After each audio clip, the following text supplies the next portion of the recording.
Film की शुरुआत प्राचीन रोम से होती है। एक वास्तुकार लूसियस नए नवाचारों के साथ आने में असफल हो रहा है और पैसों की तंगी से जूझ रहा है। उसके द्वारा सुझाए गए हर विचार को ग्राहक ठुकरा देते हैं क्योंकि उन्हें लगता है कि उसके नवाचार पुराने हो चुके हैं। एक दोपहर लूसियस का दोस्त उसे आराम करने के लिए एक सार्वजनिक स्नानघर ले जाता है। लूसियस को लगता है कि यह आराम करने के लिए सबसे खराब जगह है क्योंकि वहां शोरगुल और नग्न लोग भरे हुए हैं। वह माहौल से परेशान होकर पानी के नीचे चला जाता है और कुछ देर वहीं रहता है। अचानक वह देखता है कि टब के दूसरी तरफ एक छोटा सा भंवर बन रहा है। वह उसे देखने के लिए जाता है, लेकिन एक तेज धारा उसे अपनी ओर खींच लेती है। कुछ ही सेकंड में लूसियस एक सुरंग जैसी जगह में पहुंचता है जहां उसे सांस लेने में दिक्कत होती है। वह पूरी कोशिश करता है सतह तक पहुंचने की और आखिरकार सफल होता है। लेकिन हैरानी की बात यह है कि अब वह रोमन स्नानघर में नहीं है। असल में वह एक आधुनिक जापानी स्नानघर में है जो बूढ़े लोगों से भरा हुआ है और वे सब उसे अपने सामने नंगे खड़े देखकर हैरान रह जाते हैं। किसी तरह वह वास्तुकार समय में सफर करके आज के जापान में पहुंच गया है।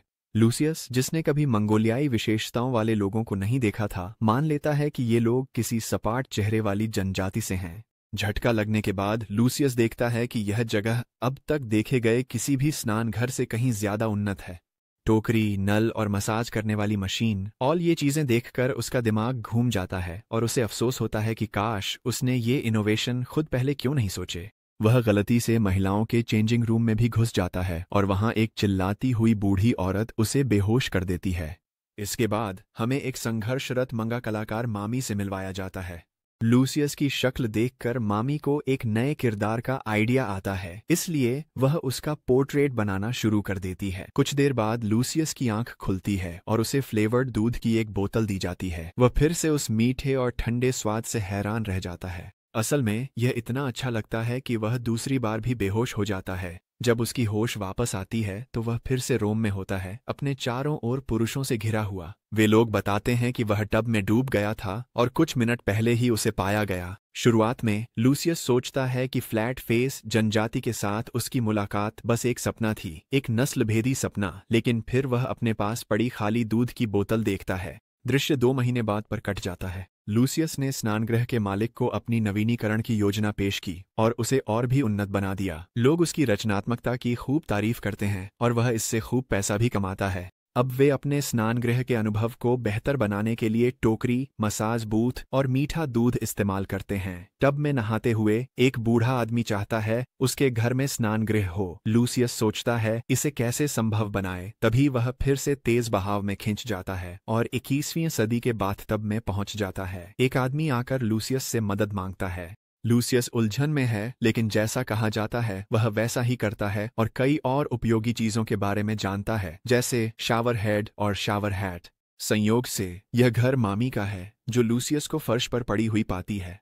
वह अपना स्केचबुक लेने के लिए दौड़ती है, लेकिन जब वह लौटती है तो लूसियस पहले ही गायब हो चुका होता है। रोम लौटकर लूसियस बूढ़े आदमी के लिए एक घर का बाथटब बनाता है और खूब सारा पैसा कमाता है। अब उसके पास अपनी पत्नी को अच्छे खाने खिलाने के लिए पर्याप्त पैसे हैं, लेकिन उसकी पत्नी संतुष्ट नहीं है। वह बेताबी से बच्चा चाहती है और शिकायत करती है कि लूसियस हमेशा काम में व्यस्त रहता है। दोनों में बहस हो जाती है, जो तब खत्म होती है जब उसकी पत्नी उसे कोसती है और गुस्से में चली जाती है। कुछ दिन बाद लूसियस के पास सम्राट हेड्रियानस का संदेशवाहक आता है। यह आदमी अपनी क्रूरता के लिए जाना जाता है क्योंकि अफवाहें हैं कि उसने उन मंत्रियों को मार डाला जो उसका विरोध करते थे। लूसियस के आविष्कारों की चर्चा पूरे शहर में हो रही है। अब सम्राट खुद भी उसमें दिलचस्पी लेने लगे हैं। लूसियस से मिलने पर वह बताता है कि वह कला का प्रशंसक है और लूसियस ने सार्वजनिक स्नानघर के साथ जो किया है वह भी एक तरह की कला है। उसके काम से प्रभावित होकर सम्राट चाहता है कि लूसियस उसके लिए एक निजी स्नानघर बनाए। वह मांग करता है कि यह स्नानघर साधारण नहीं बल्कि अनोखा, नवोन्मेषी और ऐसा हो जैसा पहले किसी ने न बनाया हो। लूसियस इस चुनौती को स्वीकार करता है और सम्राट को प्रभावित करना अपना मिशन बना लेता है। पूरी रात वह शहर में घूमता है, भव्य स्नानघर के लिए प्रेरणा ढूंढता है, लेकिन उसे कुछ नहीं मिलता। उसे शर्मिंदगी होती है कि उसके सारे विचार बस नकल हैं, जिनका श्रेय उसे नहीं मिलना चाहिए।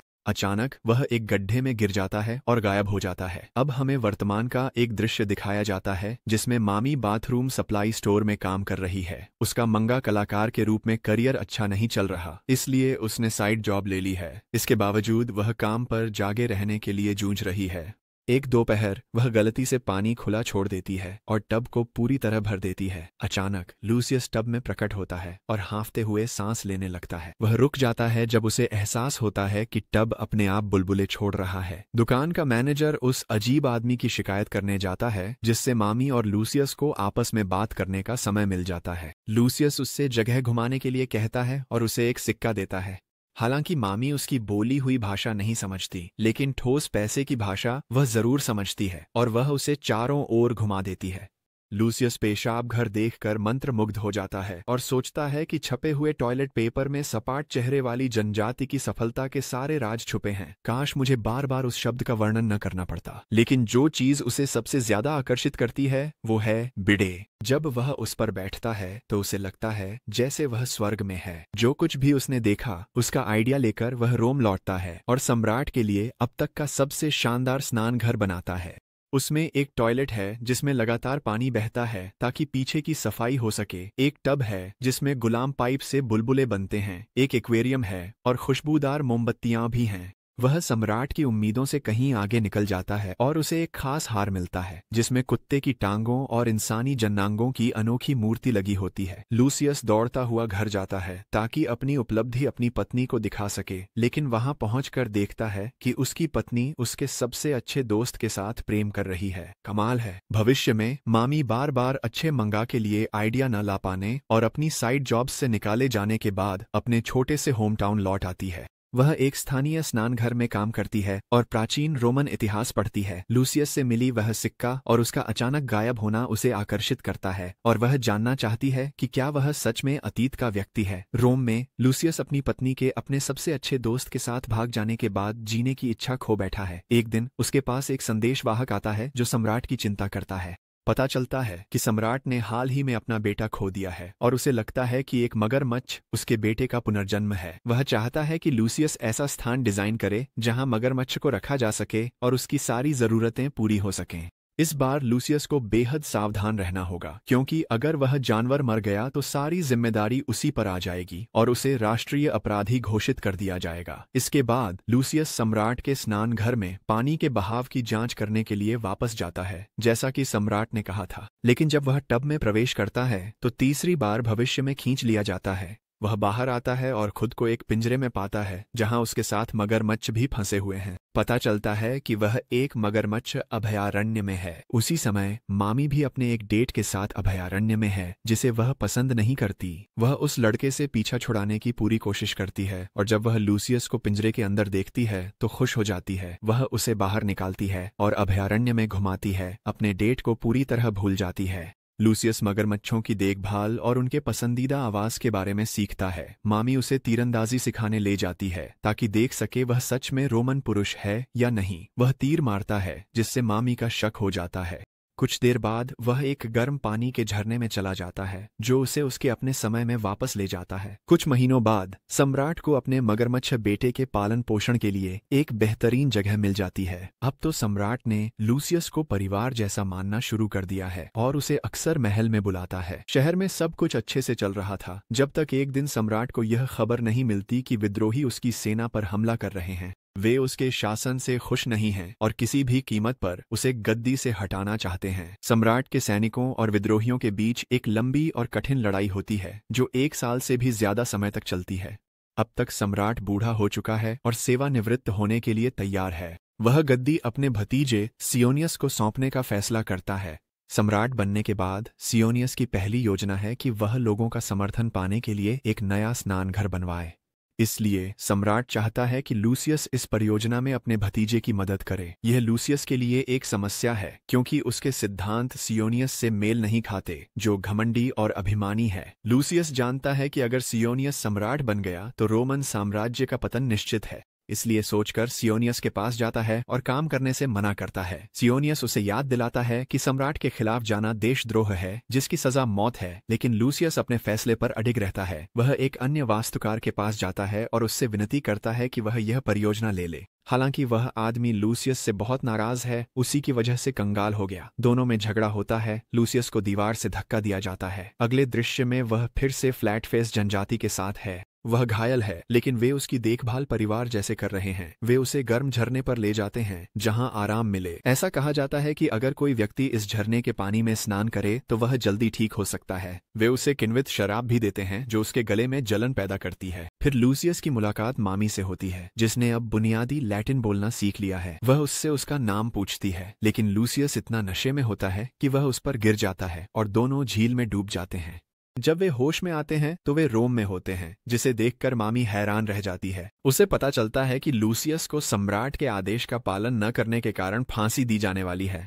चिंतित होकर वह उसे परियोजना स्वीकारने के लिए मनाती है, लेकिन असफल रहती है। लूसियस जान बचाने के लिए घर छोड़ देता है। इधर जापान में बुजुर्गों का एक समूह मामी को ढूंढ रहा होता है। तभी वे झील में गिर जाते हैं। लूसियस की तरह वे भी एक भंवर में फंस जाते हैं और अतीत में पहुंच जाते हैं। लूसियस दूसरे शहर जा रहा होता है। तभी उसे पहाड़ी पर गर्म पानी का झरना मिलता है। उसे याद आता है कि जनजाति ने उसके साथ कैसा व्यवहार किया था और एहसास होता है कि यह झरना सम्राट के घायल सैनिकों के लिए फायदेमंद हो सकता है। वह मामी के पास जाकर अपना विचार बताता है, जिससे मामी भी सहमत हो जाती है। इसके बाद लूसियस सम्राट के पास जाकर अपनी योजना पेश करता है। वह यह भी दावा करता है कि उसे एंटोनियस ने यह झरना बनाने का निर्देश दिया था। एंटोनियस भी सिंहासन का एक संभावित उत्तराधिकारी है जो सियोनियस से कहीं अधिक योग्य है। इसीलिए लूसियस चाहता है कि सम्राट की नज़रों में एंटोनियस की छवि बेहतर हो जाए। झरना बनाने की अनुमति मिलने के बाद लूसियस, मामी और उनकी जनजाति काम में जुट जाते हैं। कुछ घंटों में वे पहली झोपड़ी बना लेते हैं। धीरे धीरे झरने के चारों ओर कई घर बन जाते हैं और यह जगह सैनिकों के लिए विश्राम स्थल में बदल जाती है। जनजाति घायल सैनिकों की देखभाल करती है और उन्हें जल्दी ठीक होने में मदद करती है। वे अपने चिकित्सा ज्ञान का भी इस्तेमाल करते हैं। कुछ महीनों बाद सैनिक विद्रोहियों के खिलाफ युद्ध जीत जाते हैं। वे जश्न मनाते, पीते और नाचते हैं। लूसियस और मामी अकेले में बैठते हैं और काफी देर तक बातें करते हैं। एक साथ काम करते करते दोनों के बीच भावनाएं विकसित हो गई हैं। लूसियस अपने जीवन में पहली बार इतना खुश है, लेकिन तभी अचानक जनजाति गायब हो जाती है। मामी भी उसकी आंखों के सामने धीरे धीरे गायब होने लगती है, लेकिन इससे पहले कि वह पूरी तरह गायब हो, लूसियस उसे बताता है कि रोम लौटने के कई रास्ते हैं।